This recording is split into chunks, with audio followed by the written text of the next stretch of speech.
Welcome back. So this is my second video in working in my holiday junk journal, little tiny thing. I think in my first video I didn't mention the size. So this is actually 4 inches wide by 5 inches tall. So pretty small, but I really like the size, working in this size. The previous video I did a couple of prompts from my calendar list that I am using, and made these little ornaments. And then one of the prompts was a front door. So I don't know if this is going to work or not, but what I wanted to do was see if I could create a door that kind of flips open, and then be able to use the back of that door as a writing space or a journaling space. So I kind of sketched out what a door looks like, and I'm not quite sure how this will turn out, but we're going to give it a shot. So I had this piece of craft cardstock, and I'm actually just going to cut it down into a door shape, just a rectangle. And I picked this particular page to place it on. So I wanted to make a door here. It's kind of crooked. Let's see if I can straighten that up a little bit. And that's crooked the other way.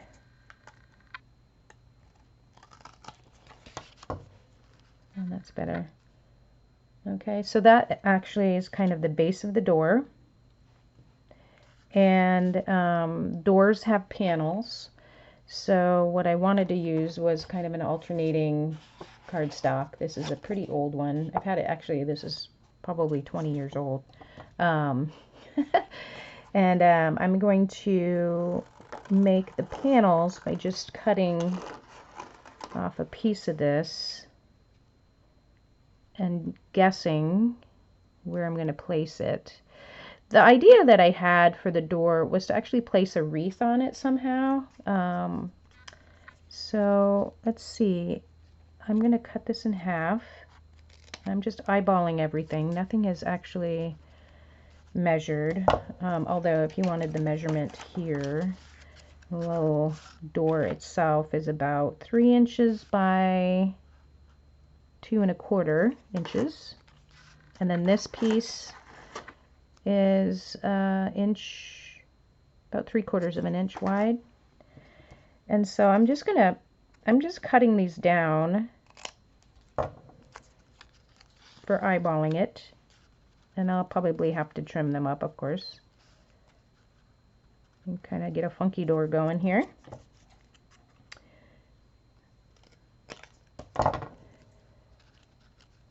Can never cut straight. Let's see.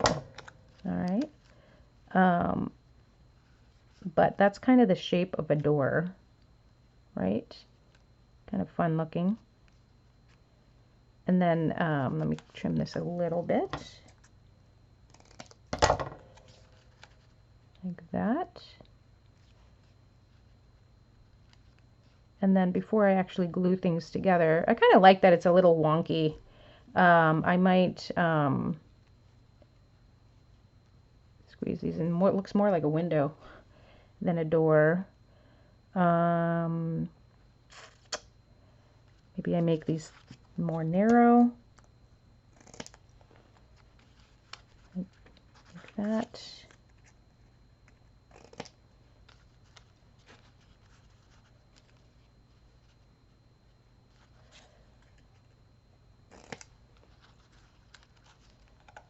And then I would put a knob on it. So for knob, here's your door. I'm going to put a piece of washi tape here as the flip or hinges, and just lay it like this for a minute, and then grab my buttons, which are, actually, I don't have my regular button bin right there, so I will grab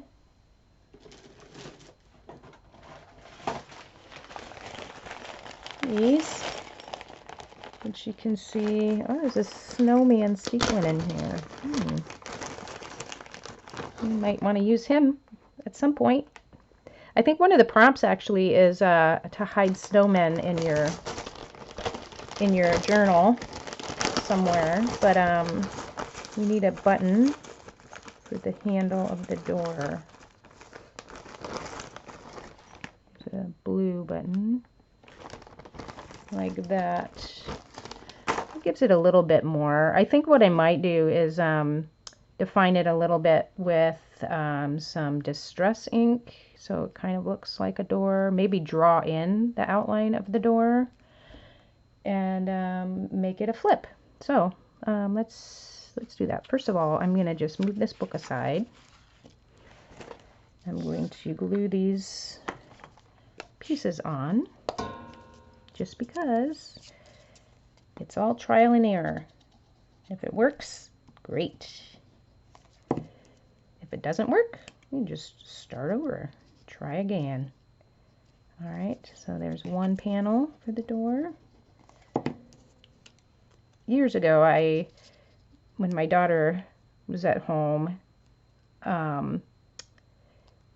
we were making little items for Dungeons and Dragons, like a tabletop setup. And it was a lot of fun to learn how to make, little doors and things that look like metal using paint and cardboard. But I haven't done that in a very long time. All right, so there's the shadow in my room. Actually doesn't help, but there is part of the door. Press those in there. That was a bit too much.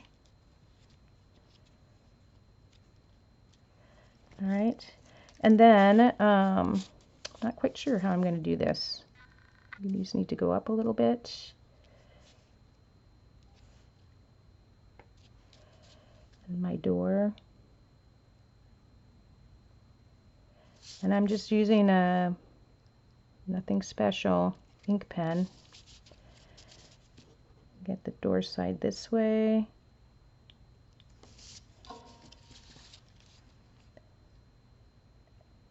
And down. And distress ink.